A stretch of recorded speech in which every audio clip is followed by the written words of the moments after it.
had Billy Bowman. Yes. Interesting conversation I think we can get into in a little bit is what people were asking what this says, and actually on our community page on YouTube, they asked, what does it say about Brent Venables? And I think it might be a fun conversation to have for a few minutes. Just what do we think? I don't know. I don't want to foreshadow because I can go on tangents. We learned that last week. So I'm just going to say I think it'll be an interesting conversation whenever we get there. Okay. So selected by the New Orleans Saints, one Danny Stutzman. It is as the 10th pick in the 4th round, 112th overall. Was a consensus All-American, recorded 367 tackles, ranking 9th in OU history. Gonna be a stud. There are some, I think people were kind of shocked it took him so long to get drafted, which, fair enough. We are Danny Stutzman fans, and we want him to go as high as he can.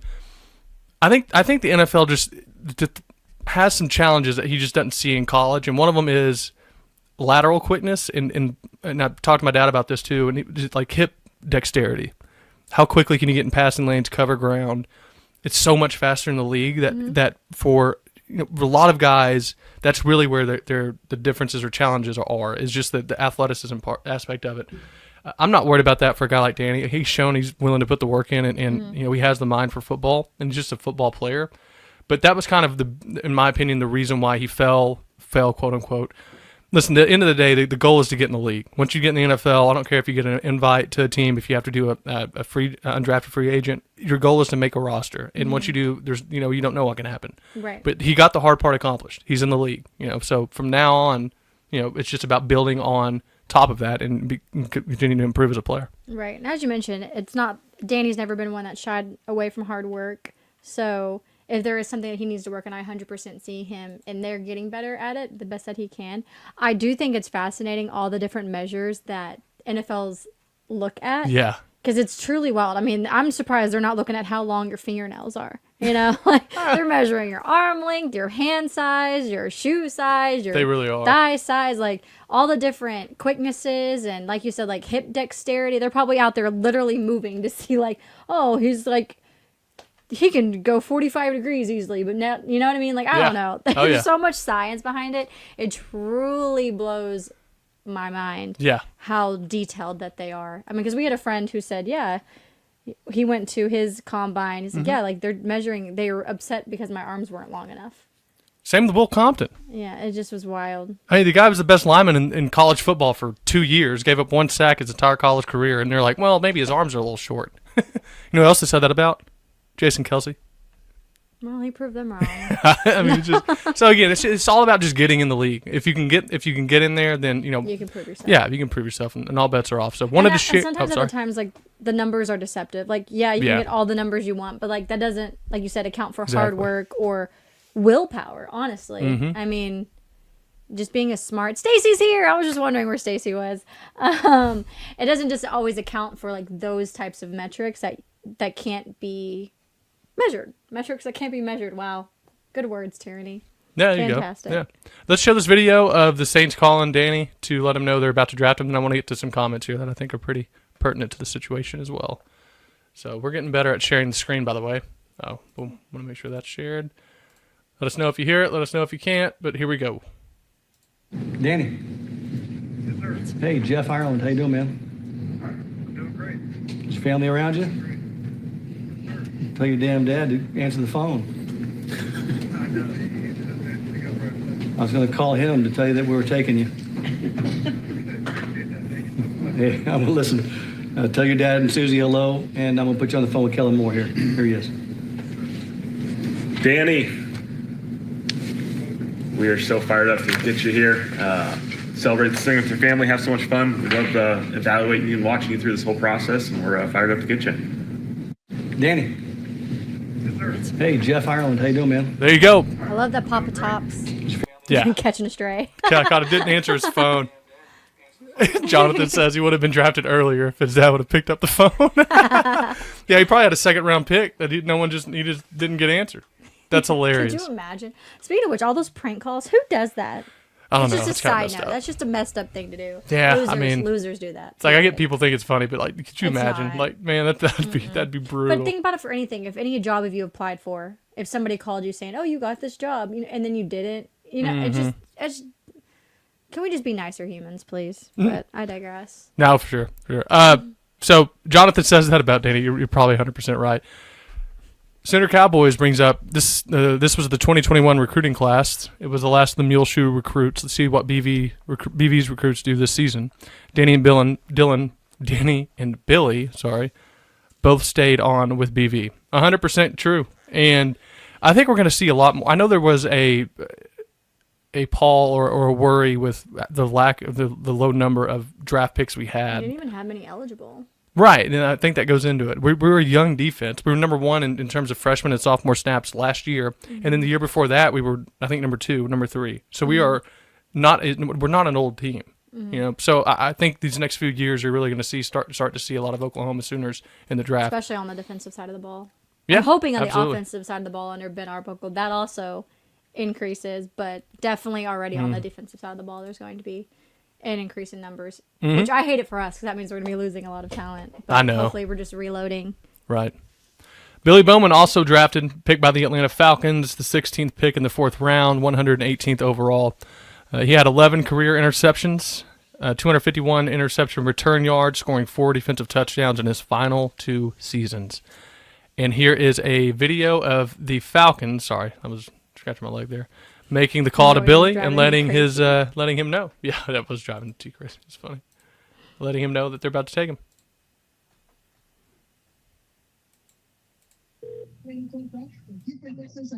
Billy Bowman Jr. What's going on? You ready to be a Falcon, man? Hey, I ain't never been more ready. Hey, y'all made the right choice. I guarantee you that. Hey, we have no question. You waited long enough. I don't know why you waited this long, but this was meant to be, all right? Yes, sir. Yes, You sir. ready to come here and compete? Hey, I'm itching to get there now. All right, I'm going to put you on the phone with Raheem Morris, and then you're going to talk to our owner off the blank, all right? All right, yes, sir. Cool. All right, man. Billy, what's up, Coach? Congratulations, man. Yes, sir. I appreciate it, man. Yeah. Hey, man, we're fired to get you, man. The man of your character, the man that you are, the stuff that you do to the game, man. We are so fired up and happy to coach you. You got a bunch of happy coaches right here right now, and a bunch of happy personnel people, bro. Yes, sir. Yes, sir, for sure. Hey, man, here's our owner, Mr. Blank. All right, let's do it. Hey, Billy, how are you? It's Arthur Blank. What's up, Mr. Blank? I'm great, man. I'm blessed. Well, good. We're also blessed. We're also blessed having you part of the Falcon family. We'll look forward to having you here in our facility and getting a chance to spend some time with you, and I look forward to meeting you. But congratulations. You had a great career for sure, and I know you bring all that great stuff to the NFL. So on behalf of the Falcons, so take care. Sure. You travel safely, and say family look forward to meeting them as well. Okay? Yes, sir. I look forward to meeting all of y'all. I'm ready to roll. Yes, sir. Good. Perfect. Thank you, Bill. All right, thank you. Yes, sir. Thank you so much. That's awesome. Arthur Blank. Oh, go ahead. I love all of the yes sirs, and I mentioned that in the video. The first one was like, I just love that so much because so many kids. He's an adult, but you get what I'm saying. They're like, yeah. You know, it's like the yes. Ugh. Yes, well sir. done. Yes and yes, sir. Like just the respect it is behind it. And then the video, which you might end up finding it, but of him like tearing up right after. Yeah, we'll play those. Yeah. I'm gonna play the one by Danny. I don't know why we didn't play this or why I didn't have this linked, but I want to show this. This is kind of the coolest part about it all. Thank you. So that's it. I'm a Saint.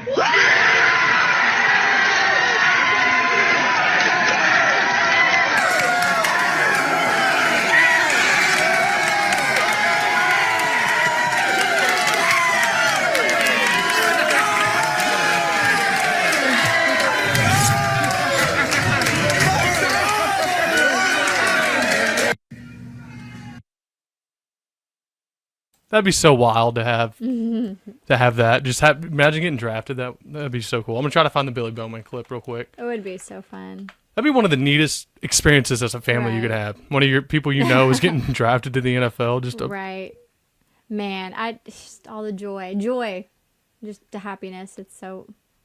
I'm so happy for them. I'm gonna miss Danny though. That's one player I'm gonna miss. I liked all of his interviews, like post games, just because of the maturity and the passion for OU.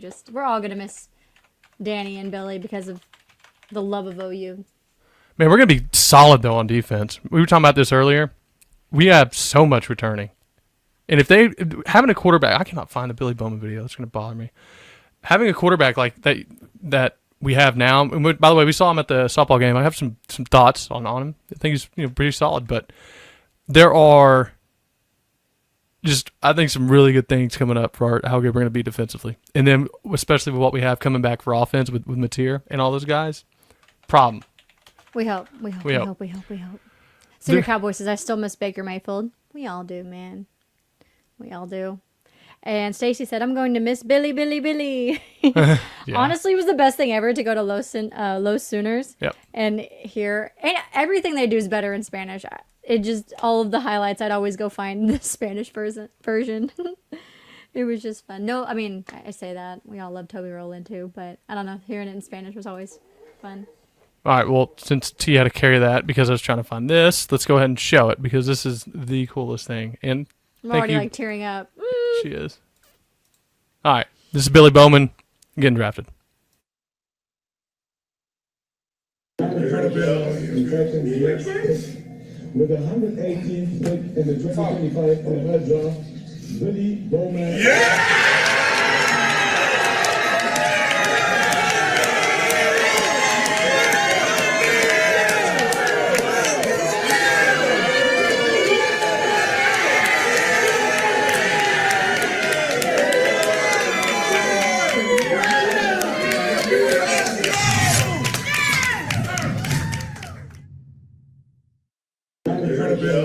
Pretty neat. Ugh, look.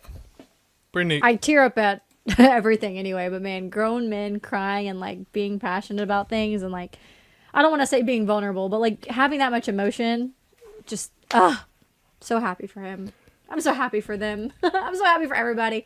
When we watch the draft and I see, all the men crying and, they're hugging their moms and their dads, it just, man, I'm just happy for them. Yeah. I'm very empathetic, if y'all haven't said that already. Dude, she'll send me videos on Snap of like geese walking together. And I'm like, she's I like, saw they a love geese each other. family leaving my work. It was so cute. I almost got attacked by Daddy Goose because I didn't see it. I turned the corner and they were there and I almost got attacked.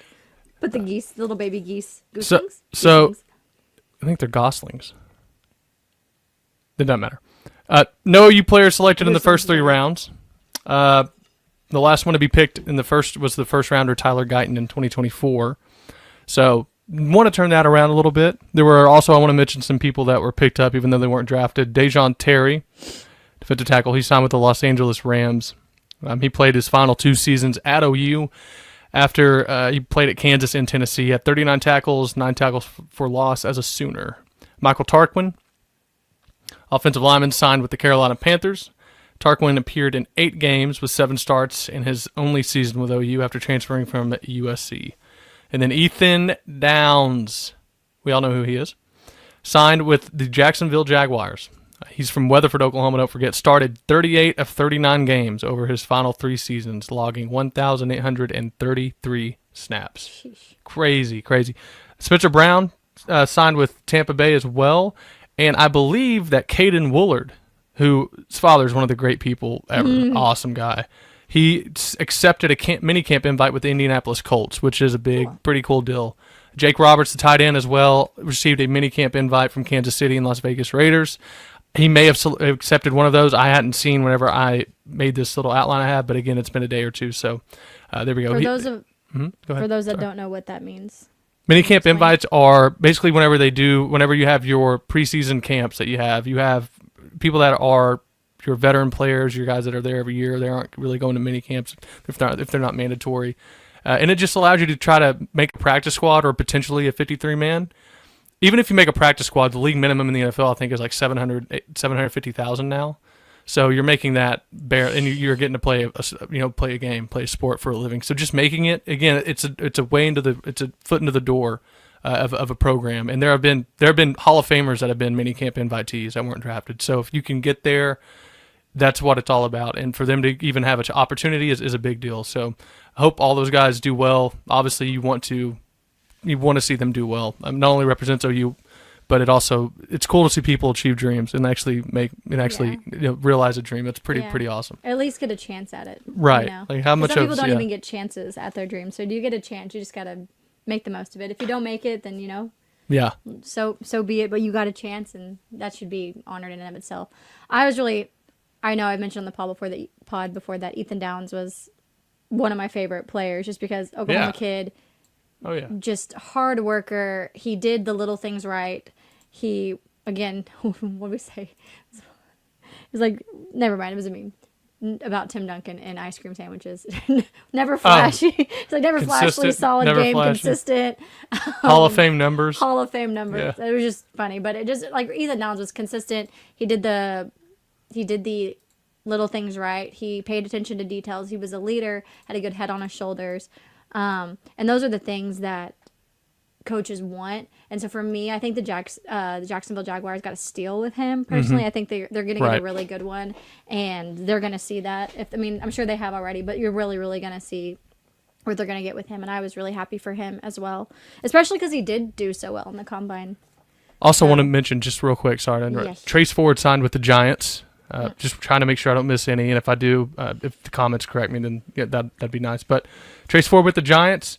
Also, a quick recruiting update. We had Sooners 2026 QB commit, which is still in a weird area right now, and it's a weird vibe with the other quarterback that we're looking at. But Jaden O'Neal had a throwing session in Mustang today. This is Brandon Drum reporting. Ben Arbuckle was there, Joe John Finley, and a couple other. Also, Florida State's quarterback coach was there. UGA's offensive coordinator, Mike Bobo. All of them were there to watch Jaden O'Neal throw. So a talented kid. Hope it's just I those times whenever you just see the cards kind of falling in a certain way, or you see the dominoes lining up. I just, with the commitment they have to Bo. I think, golly, I blanked on his last name. I think he's Bo. Sorry, I honestly blanked entirely. Jaden O'Neal is like, I just think he's going to end up at LSU. I mean, at Florida State. But if he does, obviously wish him the best again. But it's also hard because he was committed to us before John Mateer came, who has, 2 years? Yeah. And then you have Michael Hawkins, who you would think was already going to be the backup. So, I mean, that's several years of quote-unquote waiting, which isn't the strong suit of some kids anymore, or like why? Why wait when you could just go play right away? So I can't blame them. Right. I would much rather a person decommit than leave in a transfer portal. Right. I don't know if anybody else feels that way, but that's just how I feel personally. I'd rather them decommit and just go somewhere else than like commit and then handle their transfer portal. But yeah, that is interesting. I've kind of been following that, but also like obviously he's a great recruit. You'd love to have him on your roster, but I understand the we are in a different position at quarterback than we were when he signed. Does that make sense? Or not signed, sorry. Randy. Committed, but anyways.